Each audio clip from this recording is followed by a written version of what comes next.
Nama saya Susu Susanti. Di video ini saya akan sedikit menjelaskan tentang macam-macam penyakit atau gangguan pada sistem perkemihan dan sistem pernapasan.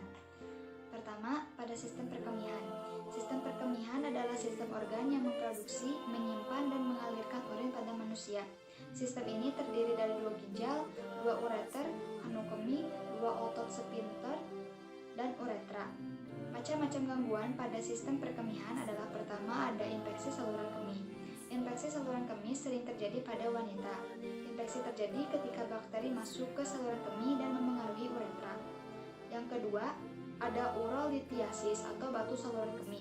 Batu saluran kemih adalah batu yang tersangkut di saluran kemih, baik itu ginjal, ureter, maupun uretra. Batu saluran kemih terbuat dari garam dan mineral dalam urin yang menempel satu sama lain dan membentuk batu. Yang ketiga ada chronic kidney disease, adalah jenis penyakit ginjal yang mana terdapat kehilangan fungsi ginjal secara bertahap selama berbulan-bulan bahkan bertahun-tahun. Komplikasi terberatnya adalah peningkatan risiko jantung, tekanan darah tinggi, penyakit tulang, dan anemia.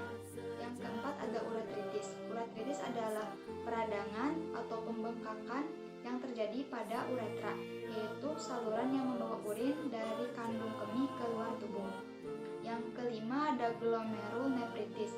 Glomerulonefritis adalah salah satu jenis penyakit ginjal berupa kerusakan yang terjadi pada glomeruli, yakni penyaring kecil di dalam ginjal yang berfungsi membuang cairan berlebih.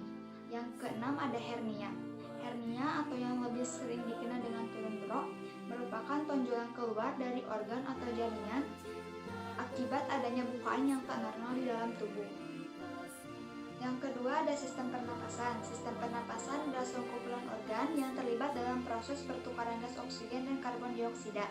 Macam-macam gangguannya, yang pertama ada tuberkulosis atau TBC yang disebabkan oleh infeksi bakteri Mycobacterium tuberculosis, di mana bakteri tuberkulosis yang menyerang paru-paru menyebabkan gangguan pernapasan seperti batuk kronis dan sesak napas.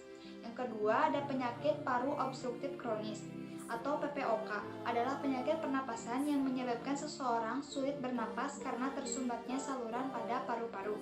Yang ketiga ada bronkitis. Bronkitis adalah sebutan untuk infeksi yang menyerang saluran pernapasan utama dari paru-paru atau yang disebut dengan bronkus. Yang keempat ada asma. Asma adalah jenis penyakit jangka panjang atau kronis pada saluran pernapasan yang ditandai dengan peradangan dan penyempitan saluran pernapasan. Yang kelima ada pneumonia. Pneumonia adalah peradangan paru-paru yang disebabkan oleh infeksi. Pneumonia bisa menimbulkan gejala ringan hingga berat. Beberapa gejala yang umumnya dialami penderita adalah seperti batuk berdahak, sesak napas, dan demam. Yang keenam ada kanker paru-paru.